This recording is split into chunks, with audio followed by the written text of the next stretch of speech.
Hey YouTube, it's your girl Dr. J, and I thought I would do a video about a quarterly update I've kind of been rolling around in my head, and that is where I talk about what it is like being in this like slow crawl towards homeschool or retirement. And the reason why is because the 2019-2020 school year will be our ninth year of homeschooling. And my youngest kids are my twins, and they're going into the seventh grade, which means we only have 6 more years left on this homeschool journey. And that's quite amazing. By the time the twins graduate, I will have been homeschooling for 14 years. And I really started to think about really what that is going to look like for us, right? What is that going to look like for me when I um make that long walk towards no longer being a homeschool mom. And I've been thinking about that a lot lately, not because I'm tired of homeschooling, but because I am an extreme planner. You guys know that I plan in 4-year cycles. Like for instance, Speedster is done. I don't have to do any more like intensive planning for Speedster. All I have to do is fill in the pieces each year, but I don't have to do any intensive planning because I already know what his trajectory is because he doesn't have more than 4 years. And I only have one more really big planning session for the twins because they'll get a planning session, within the next year and a half, and that will be their high school planning session. And then I won't have any big planning to do. And that's kind of scary because I love planning. Planning is one of those things that really motivates me. I am the type of person where I am at my happy place when I am walking out a plan that I created. I don't like spontaneity. I am like, don't throw me a surprise birthday party because I won't like it. If you want to make me happy, let me plan something out and then it actually work. And so I started to think about, okay, what sort of planning do I need to do to think about this huge lifestyle change that is going to take place for me when my kids graduate from homeschooling. And I thought about that a lot because I really thought about how much of my day to day life is connected to the fact and is driven by the fact that I am a homeschool mom. Even though I have a job, full time job outside of homeschooling as a college professor, I still spend like most of my time, most of my mental energy, most of my emotional energy is really around homeschooling my kids.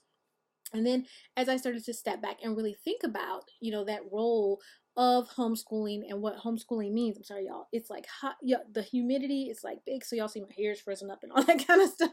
It's like the shrinkage is coming, but it's all right. We're good. But as I started to think about that, my world, like for instance, most of my friends that I interact with regularly, the thing that brought us together was being homeschool moms, and that's in my day to day who I interact with in the real world, so to speak, on a regular basis. All but one of my friends outside of my husband and my sisters that I interact with a lot. Oh, but one of my friends is a homeschooler. And when it's not a homeschooler, like what brought us together was our daughters becoming friends. And definitely online, the vast majority of people that I interact with and would even consider friends, we meet up, a lot. We're doing Zoom sessions and Skype sessions all the time with each other. It's, what brought us together was homeschooling. And so I really realized that, hey, we really need to start thinking about this, and we really need to start contemplating, what is this going to look like? Because we will have been friends and interacted with each other for so long. And I know that it's really hard to be able to sustain a friendship based on something that's no longer the thing that's holding you together. And I thought about it a lot because a lot of my friends, their kids are older than mine. So they're going to be stepping out of the role as homeschoolers, 1 to 3 years before I even finish. homeschooling my kids.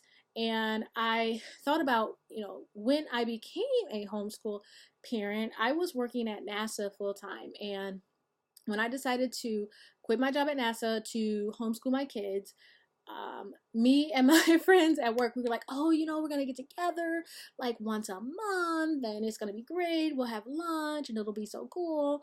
And that lasted about 2 months for a couple of reasons. One of the reasons is because I found that the relationship you have with people when you are together 5 days a week, 8 hours plus a day, and you're eating lunch together, and so many things that are of primary importance to you in the day to day are with these people, that will make it feel like a bond is stronger than it actually is. Because when you're sitting up there and you're having lunch and people are talking about things that just they're no longer a part of your day, it's just hard to connect, and then you don't really have anything to add to the conversation, and that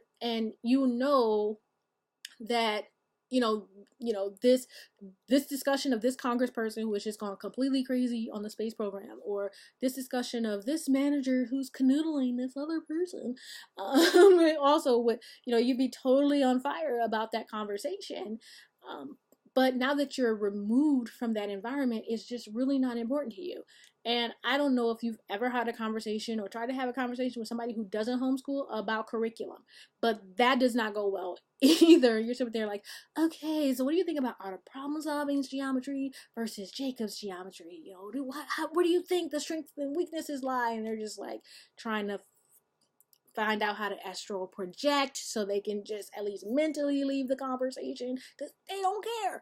And so, I thought about like, okay, wait a minute, like all these connections that you're making and all these amazing people that you're meeting, and you are, you all think you're forming these relationships. What are you doing to cultivate and grow and nourish these relationships so that you can hold on to them, even after the one thing that brought you guys together is not something that you're completely bonded on anymore? The other thing is that I've always been very clear that, we were kind of unintentional homeschoolers. The only reason why we started to homeschool our kids 9 years ago is because my eldest was diagnosed with dyslexia, but also as being profoundly gifted.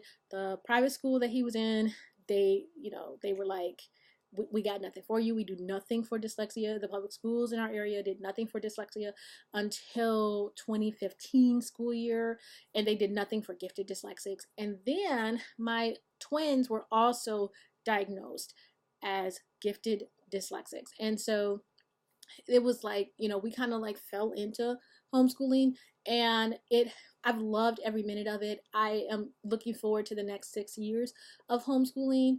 I am also looking forward to the year, that next month after, when I'm no longer a homeschooler. So I really don't see myself being really active in the homeschool community once my kids graduate. And that's because I think that your information should be fresh. And sometimes when you don't have a dog in the fight anymore, you're not as accurate or you're not as passionate. So I just see that I'm literally not going to be sitting there perusing the Rainbow Resources catalog once my kids are graduated. I no, that won't happen. And so I'm thinking like, okay, 6 years is not that long away. And I know when I was in the government, one of the things they would tell people is that when you are thinking you're going to retire, about 5 to 7 years before you retire, you need to start actively planning for that retirement. What do you want it to look like? What do you want it to be like? And what you need to think about, what moves you need to make to make sure that you're ready for this change. And I think this is just going to be such a huge change, because it's not just being no longer a homeschool parent. All of my kids want to go to college. None of them are looking at going to college locally at this point. And so it's like, it's not just, will no longer be a homeschool mom, but you're going to be in a house where your kids won't be here anymore. And I really like my kids. As my kids get older, I just have so much more fun with them. My kids and I have a very similar sense of humor. And because of that, you know, it's just really fun. Like we, I don't know, y'all can think bad parent, whatever. Like, no, you don't, girl. But me and my kids, we love watching like epic rap battle videos together. And we are, you know, on YouTube watching, you know, how it should have ended videos together and all this other kind of stuff.